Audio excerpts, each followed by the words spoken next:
The film begins with two siblings playing video games at night. The sister tells her brother to go to sleep, but he is afraid to go inside because he thinks a scary monster is hiding in his room. The sister searches his room, saying, "I've checked every corner. There is no monster in here." But suddenly, the door closes by itself, and the boy standing outside hears the terrifying sound of a monster. A monster bursts out of the room and chases the boy. It is then revealed that it was just a movie being watched by children in a theater. Marshall and his friend are there. The friend finds the movie too scary, so he gets up and leaves the theater. Marshall follows him outside. As soon as they are out, the friend's breathing gets heavy, so he uses his inhaler. Marshall asks him, "Why are you so scared?" He reminds him that Halloween is next Sunday. If he keeps being scared, how will he enjoy it? Marshall and his friend go to meet a girl who owns an antique shop. She tries to scare them while wearing a werewolf costume. After meeting them, she leaves and goes home. Marshall tells his friend that he must face his fear. He dares him to go ring Mr. Kaboot's doorbell. The neighborhood children avoid Kaboot because they think he is a killer. The friend gathers courage to ring the doorbell, but Kaboot appears behind him. Terrified, he runs back to Marshall. Then they go home. That night, while Marshall is at his house, his mother invites her boyfriend over, and they have dinner together. Marshall is upset by his arrival. He gets angry and leaves in the middle of the meal. A little while later, Marshall's mom comes to his room. She says, "I want to move on with my life." With that, she leaves. Just then, Marshall hears his friend on the walkie-talkie. The friend tells him to look out the window. They live near each other, and his friend sounds very nervous. Marshall quickly goes to the window. He sees Kaboot's house, where two men are carrying a large box inside. Seeing this, the friend panics, thinking it is a dead body. But Marshall thinks for a moment and says, "It could be a statue." Kaboot is always acting strange. The next day, Marshall and his friend meet a classmate and tell her about last night. The classmate says that she wants to be a reporter, but nothing interesting ever happens. They then go to the local museum for a school trip. During the visit, they see an unusual object, a mummy. The classmate notices something odd. The mummy is in a coffin, but another coffin next to it is empty. This means there were two mummies. The teacher explains that someone recently stole the second one. The story is that the two mummies were in love when they were alive. Their families couldn't separate them, so they were buried together forever. But yesterday, one was stolen. After the trip, Marshall suggests that the mummy was stolen by Kaboot. Hearing this, the classmate gets serious.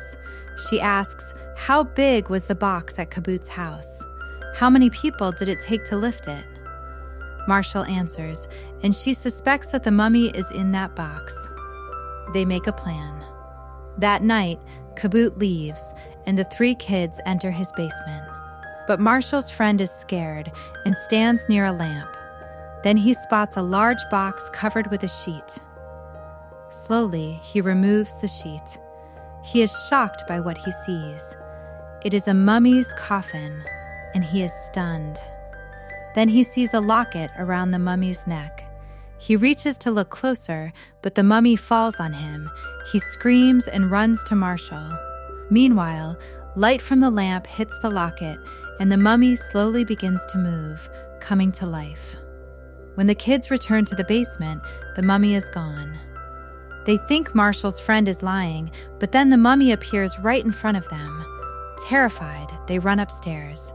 The mummy follows them, but instead of harming them, it simply picks up the flashlight and returns it to the friend. The classmate realizes the mummy is not a threat. Just then, they hear Kaboot's car. They leave the house. When Kaboot goes to the basement, the coffin is empty. The mummy is missing. This disturbs him. Outside, the kids decide to hide the mummy at Marshall's house because it is following them. Marshall brings the mummy home and offers it pizza and hot sauce. The mummy is confused but starts to enjoy the hot sauce. Marshall remembers an old friend named Harold who loved spicy food. Therefore, he names the mummy Harold. The next day, Marshall's mom leaves for work. Marshall goes to school and tells Harold to stay inside, but Harold goes outside and sees a bus. It has a picture of an Egyptian princess on it. Harold remembers his love from long ago. He reaches for the picture, but his bandage gets stuck on the bus. As it starts moving, Harold is dragged behind it. Meanwhile, when the kids arrive home after school, they cannot find Harold anywhere. They go out to look for him. While wandering around, Harold ends up at the museum. Seeing the princess's picture, he goes inside. When the kids arrive, they suspect Harold went inside, so they go in as well. They find Harold there and secretly bring him out. Now they cannot leave him there. The three take him to the antique shop. The shop owner takes a picture of the locket. She says, "There is something written on it. I will translate it for you." Meanwhile, Kabut meets the woman who helped steal the mummy. But the mummy is gone. Kabut explains, but she says, "I need the money soon." She tells him to leave. Meanwhile, the shop owner translates the writing on the locket. She tells the kids that the locket says moonlight brings the mummy to life. However, Harold must return to his coffin within 3 days, or he will turn to dust. Harold has been alive for 2 days. Only 1 day remains. They quickly go to Kabut's basement, but the coffin is missing. Kabut has moved it. In the basement, Kabut finds the friend's inhaler, which has his name on it. Kabut realizes the children stole the mummy.